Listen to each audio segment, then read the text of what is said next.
Hello everyone, I am Sunny, your physics teacher. Welcome back to my YouTube channel.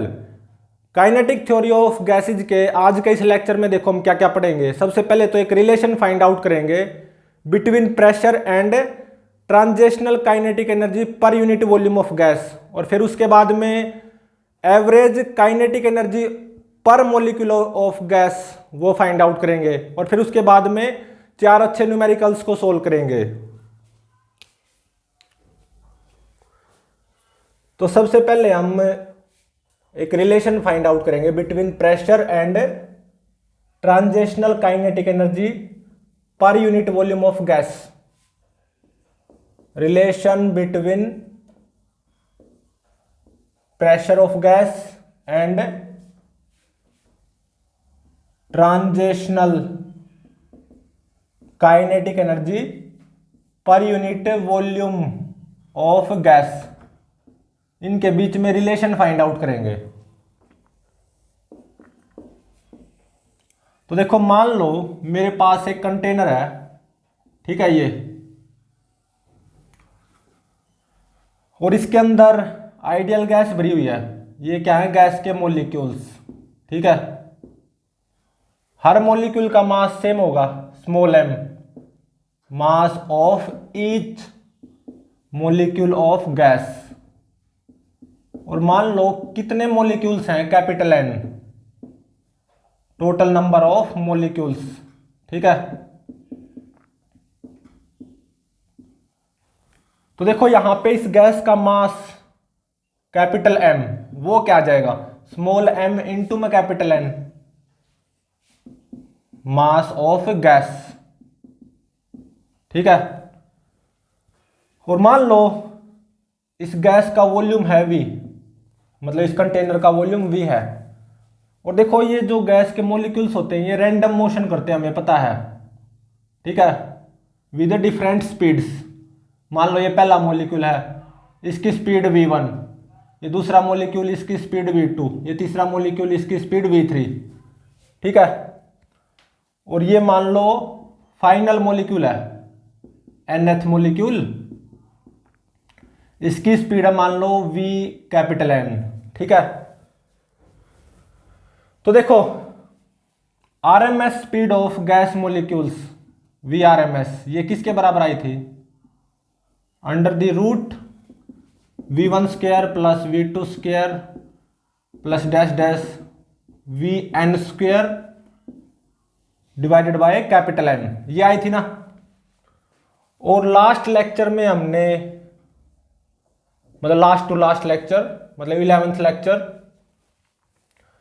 उसमें pressure exerted by gas on the walls of container ये find out किया था, 1/3 rho v square RMS, ये आया था। रो क्या? Density of gas, ठीक है। मास पर यूनिट वॉल्यूम हो जाएगी capital M divided by capital V, या small m capital N divided bye V। तो ये लास्ट टू लास्ट जो लेक्चर था 11th लेक्चर, उसमें हमने ड्राइव किया था pressure exerted by gas on the walls of container, ठीक है। तो अब देखो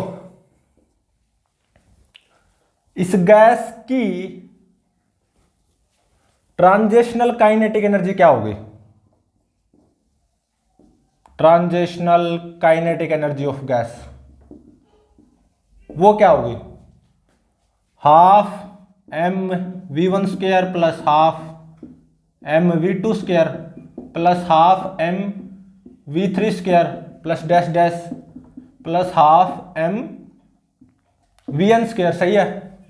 सभी मॉलिक्यूल्स की काइनेटिक एनर्जी का सम, वही तो गैस की टोटल काइनेटिक एनर्जी हो जाएगी, या ट्रांजिशनल काइनेटिक एनर्जी, ठीक है। तो यहां पे क्या करो,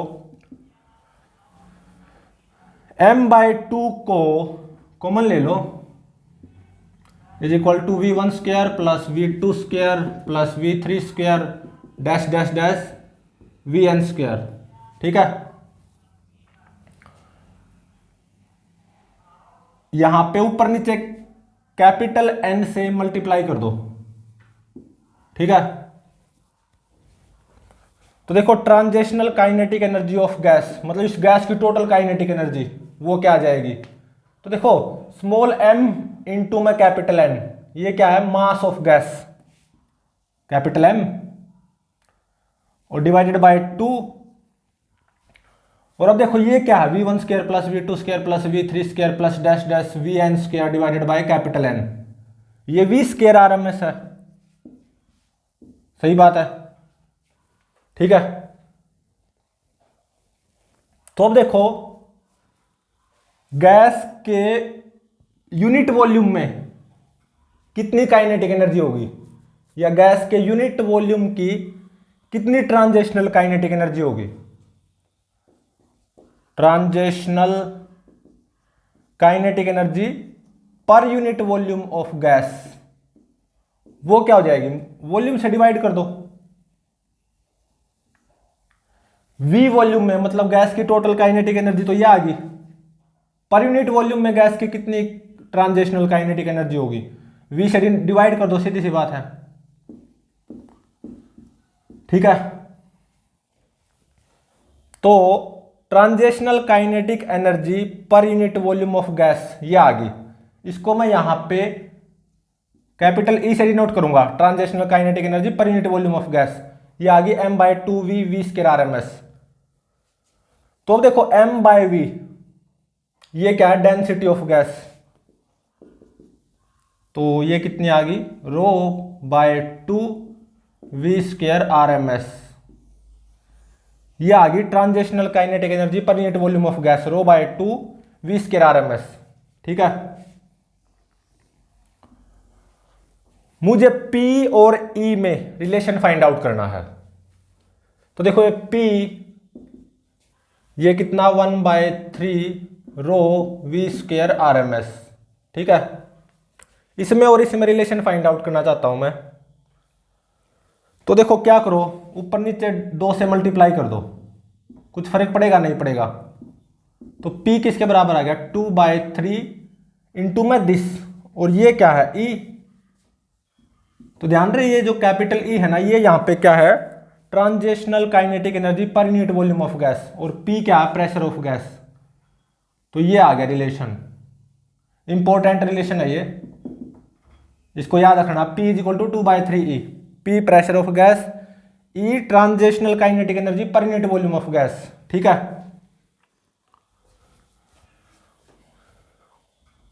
तो इसको मैं यहां पे लिख दे रहा हूं, P is equal to 2/3E। आज का पहला टॉपिक तो हो गया relation between pressure and transitional kinetic energy per unit volume of gas, ठीक है। अब आज का दूसरा टॉपिक देखो,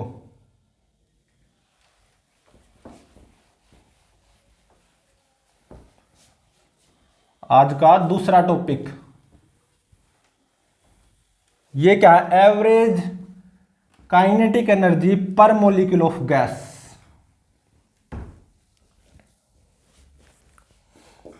average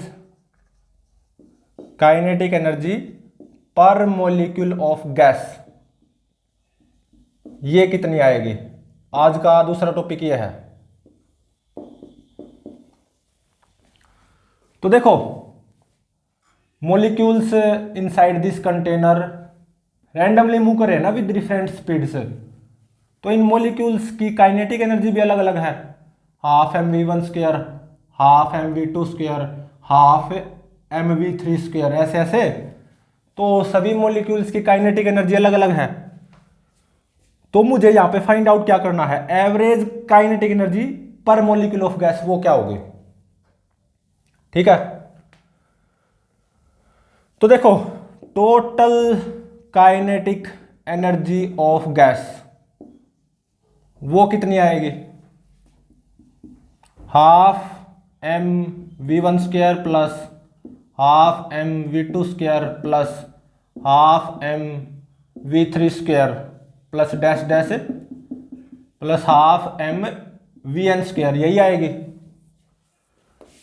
total kinetic energy of gas. तो यहाँ पे हाफ m को कॉमन ले लो, v1 square plus v2 square plus v3 square plus dash dash plus vn square. ठीक है, तो ये total kinetic energy of gas आ गई। ठीक है, तो अब क्या करो, ऊपर नीचे कैपिटल N से मल्टीप्लाई कर दो, तो total kinetic energy of gas ये कितनी आ गई, mn/2 इंटू में दिस, ये क्या होगी v स्क्वायर RMS। बिल्कुल सही बात है। ठीक है, तो इसका मतलब ये क्या आ गई, गैस की टोटल काइनेटिक एनर्जी या n मॉलिक्यूल्स की टोटल काइनेटिक एनर्जी। ठीक है, तो average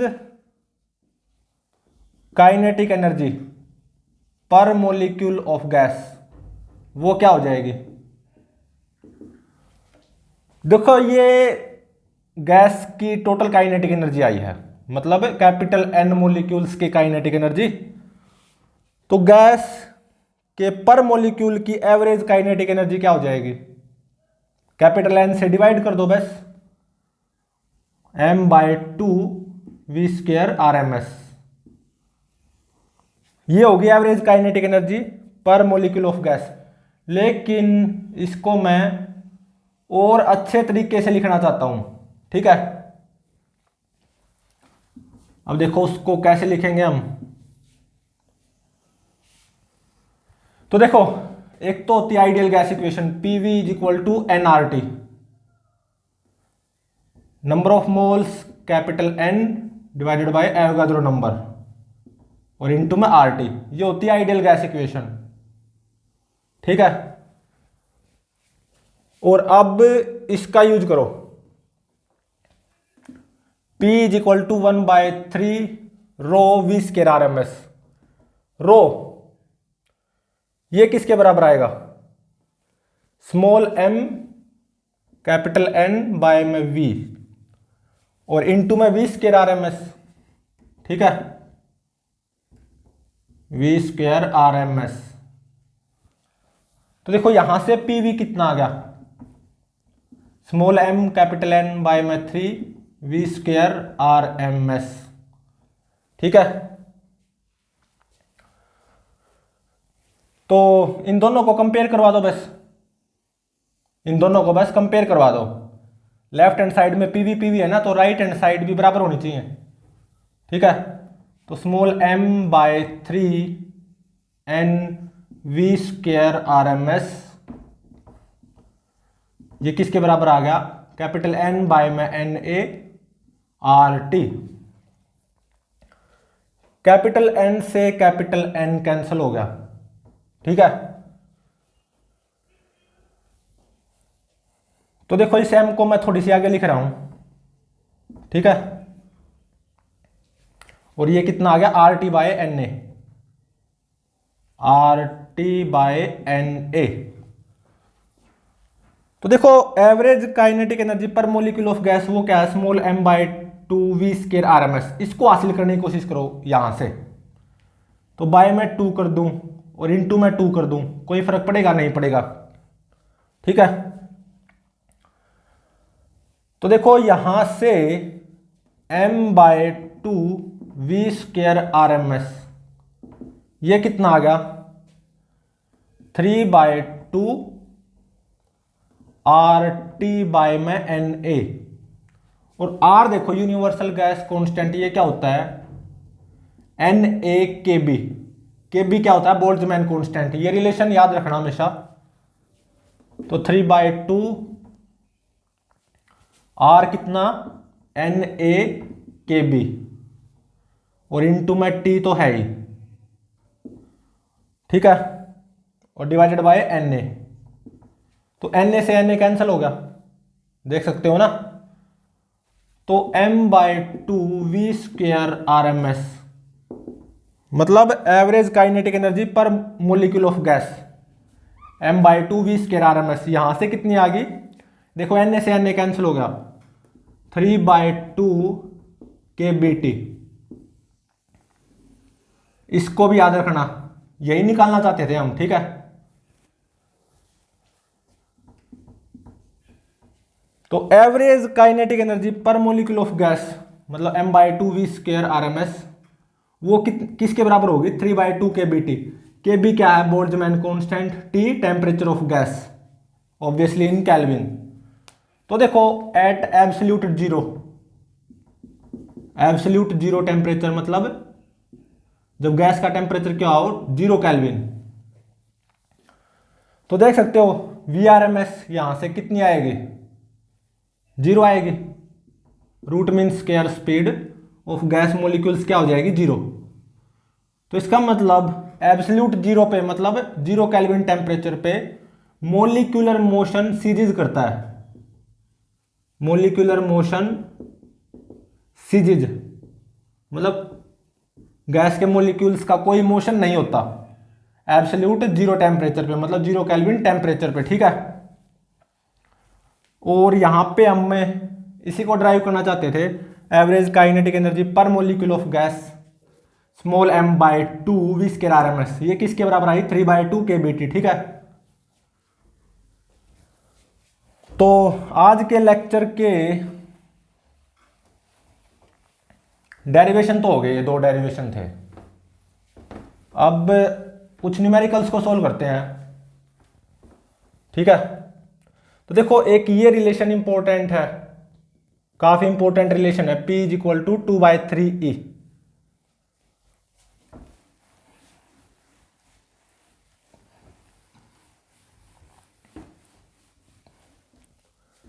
P = 2/3E। P pressure of gas, E क्या, transitional kinetic energy per unit volume of gas, ठीक है।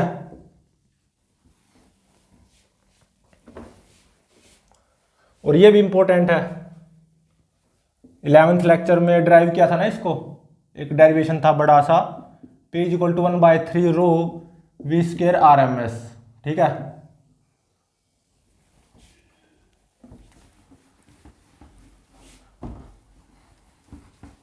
अब जो हम न्यूमेरिकल्स को सोल्व करेंगे ना, उनमें जिन फॉर्मूलों का यूज होगा वो फॉर्मूले हम लिख लेते हैं पहले, ठीक है।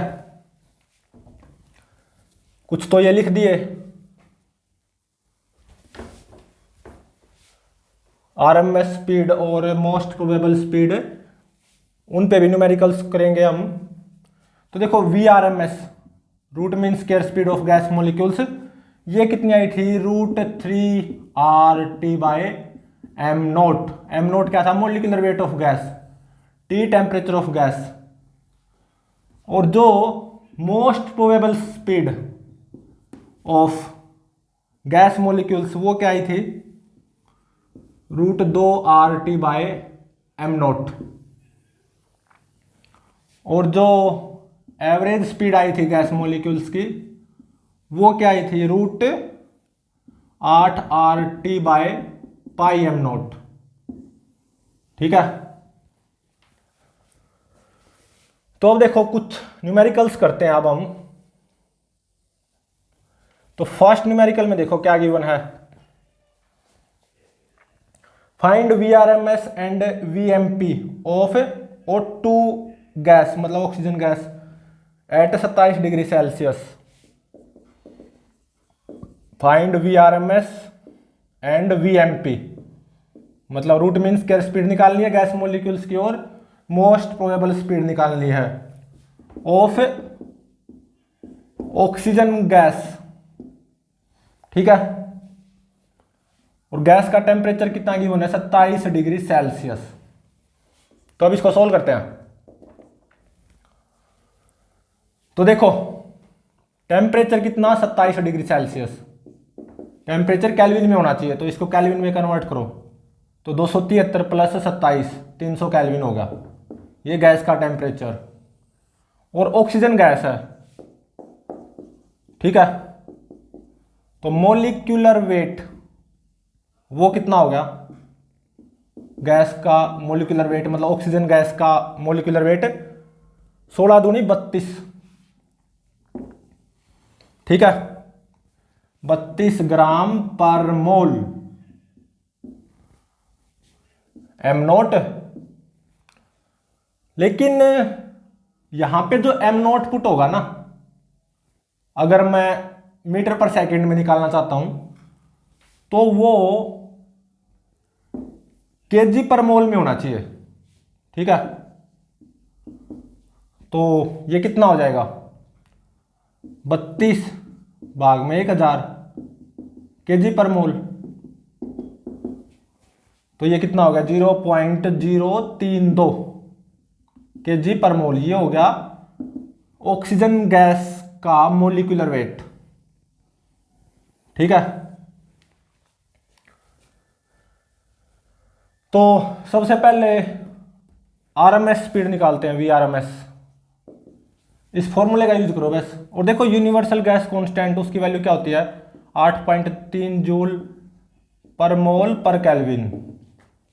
तो वीआरएमएस क्या हो जाएगी, √3, आर कितना 8.3, टेम्परेचर 300 बाय में एम नॉट 0.032।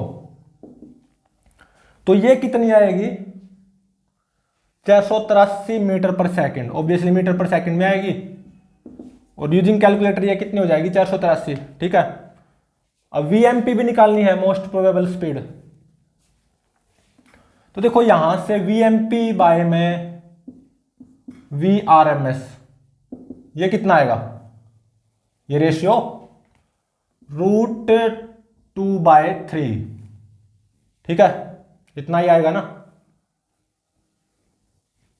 तो वीएमपी क्या हो जाएगी, √2/3 इंटू में VRMS,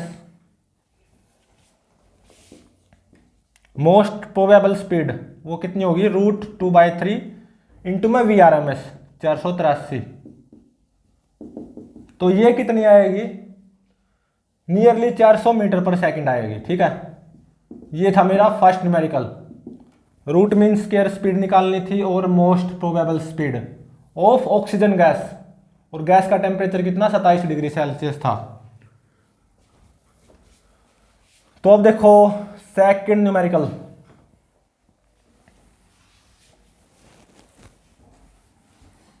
numerical number second,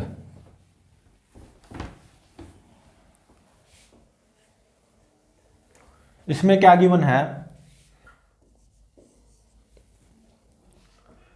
at what temperature,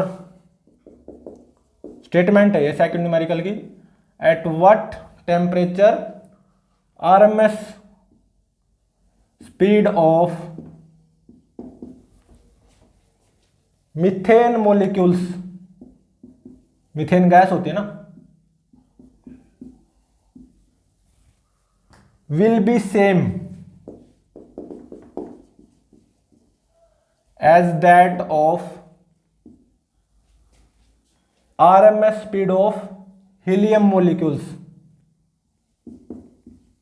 RMS speed of helium molecules at 127 degree Celsius. ठीक है, अब इसको सोल्व करते हैं। तो देखो स्टेटमेंट क्या है, एट व्हाट टेम्परेचर, किस टेम्परेचर पे मीथेन के मॉलिक्यूल्स की आरएमएस स्पीड किसके बराबर होगी, हीलियम मॉलिक्यूल्स की आरएमएस स्पीड के बराबर। और हीलियम मॉलिक्यूल्स का टेम्परेचर कितना है 127 डिग्री सेल्सियस। ठीक है, तो देखो जो मीथेन गैस होती है उसका केमिकल फॉर्मूला ये होता है CH4। मीथेन गैस मतलब मीथेन गैस का एक मॉलिक्यूल ये होता है CH4। तो molecular weight of methane gas ये कितना आ जाएगा, कार्बन का मास नंबर कितना होता है 12, और एक हाइड्रोजन का कितना होता है मास नंबर 4। तो 1 इंटू में 4 4, तो 12 + 4 16, तो ये आएगा 16 ग्राम पर मोल। लेकिन मुझे चाहिए है केजी पर मोल में, तो 0.016 केजी पर मोल। अब आओ हीलियम गैस पे। ठीक है, हीलियम गैस। तो देखो हीलियम का जो मास नंबर होता है ना वो 4 होता है। Molecular weight of helium gas वो कितना आ जाएगा, 4 ग्राम पर मोल। तो केजी पर मोल में चाहिए मुझे, तो 0.004 केजी पर मोल। ठीक है,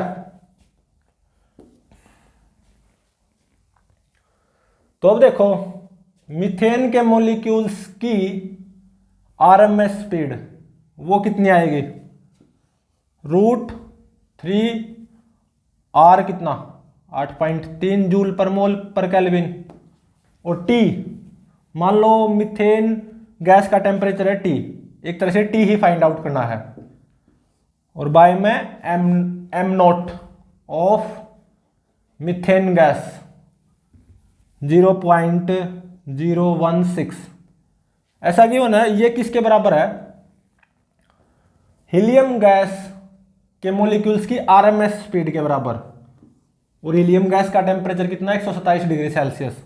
तो is equal to √3 R 8.3, temperature of helium gas 127 degree Celsius, लेकिन कैल्विन में बदलो 273 प्लस 127, इतना कैल्विन हो जाएगा ना। तो कितना हो गया, 400 कैल्विन हो गया।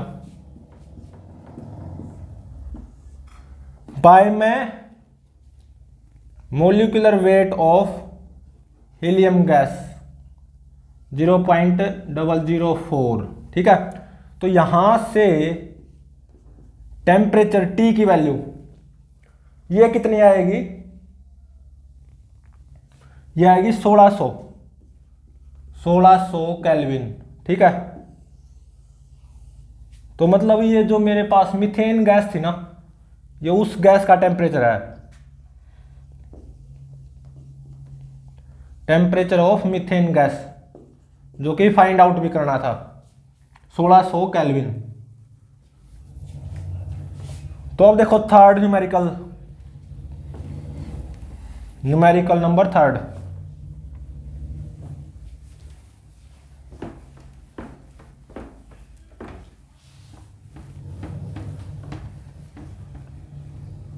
इसमें क्या गिवन है, मेरे पास दो गैस हैं, two different gases A comma B. ठीक है, एट सेम टेम्परेचर टी। दो अलग अलग गैसेज हैं ए और बी, और सेम टेम्परेचर पे हैं। ए गैस का जो मोलिकुलर वेट है वो मान लो m0 a है, और बी गैस का मोलिकुलर वेट m0 b। ठीक है, और यहां पे प्रोबेबिलिटी फंक्शन और स्पीड में ग्राफ गिवन है, मैक्सवेल स्पीड डिस्ट्रीब्यूशन था ना लास्ट लेक्चर में, क्या था वो ग्राफ गिवन है दोनों गैसेज के लिए। दोनों गैसेज का टेम्परेचर सेम है, ये ध्यान रहे। ठीक है, अलग अलग गैसेज हैं लेकिन सेम टेम्परेचर पे हैं। ए गैस का molecular weight m0 a, B gas का मोलिकुलर वेट m0 b। तो दोनों गैसेज के लिए प्रोबेबिलिटी फंक्शन वर्सेज स्पीड, ये कुछ ऐसे ग्राफ गिवन है। ये तो है ए गैस के लिए। ठीक है, और ये कुछ बी गैस के लिए गिवन है। ठीक है, दोनों गैसेज का टेम्परेचर सेम है, ये ध्यान रहे। ठीक है, तो फाइंड आउट क्या करना है, m0 a और m0 b इनमें से बड़ा कौन होगा, या दोनों बराबर होंगे, जो भी है। तीन ऑप्शंस गिवन है यहां पे, तीन options. m0 a will be greater than m0 b, या m0 b will be greater than m0 a, या m0 a will be equal to M not B, और ये कुछ ऐसा ग्राफ गिवन है, ठीक है। तो बताओ क्या होगा। अब इसको सोल्व करते हैं। तो देखो ये ए गैस का ग्राफ है, मैक्सवेल स्पीड डिस्ट्रीब्यूशन, और ये बी गैस का मैक्सवेल स्पीड डिस्ट्रीब्यूशन है। दोनों गैसेस का टेम्परेचर सेम है। तो देखो मोस्ट प्रोबेबल स्पीड के कोरिस्पोंडिंग प्रोबेबिलिटी फंक्शन की वैल्यू क्या होती है, मैक्सिमम, ठीक है। तो most probable speed for A gas ये होगी वी एम पी ए, और most probable speed of B gas, मतलब बी गैस के मॉलिक्यूल्स की मोस्ट प्रोबेबल स्पीड वो होगी वी एम पी बी, ठीक है। तो देखो यहां से साफ पता चल रहा है V M P B is greater than V M P A. जो बी गैस के मॉलिक्यूल्स की मोस्ट प्रोबेबल स्पीड है ना, साफ दिखाई दे रहा है, वो ज्यादा है ए गैस के मॉलिक्यूल्स की मोस्ट प्रोबेबल स्पीड से, ठीक है। और देखो दोनों गैसेस का टेम्परेचर सेम है, तो वी एम पी ए ये किसके बराबर आएगा, यहां से रूट 2RT बाय में एम नोट ए, और वी एम पी बी मतलब बी गैस के मॉलिक्यूल्स की मोस्ट प्रोबेबल स्पीड ये रूट 2RT बाय में एम नोट बी, सही बात है। तो अब देखो वी एम पी बी ज्यादा है वी एम पी ए से, तो देखो तो सीधी सी बात है M naught A M naught B से ज्यादा होगा। न्यूमरेटर में जितना कम होगा तभी तो वो पूरा, सॉरी डिनोमिनेटर में जितना कम होगा तभी तो वो पूरा ज्यादा आएगा। V M P B V M P A से ज्यादा है, और ऐसा कब होगा, जब यहां पे डिनोमिनेटर कम हो और यहां पे डिनोमिनेटर ज्यादा हो, तभी तो होगा ऐसा। तो M naught A will be greater than M naught B, तो ये जो फर्स्ट ऑप्शन है ना ये करेक्ट होगा, ठीक है। तो देखो आज का लास्ट न्यूमेरिकल, ये न्यूमेरिकल नंबर 3 था। अब आज के इस लेक्चर का लास्ट न्यूमेरिकल देखो, न्यूमेरिकल नंबर 4।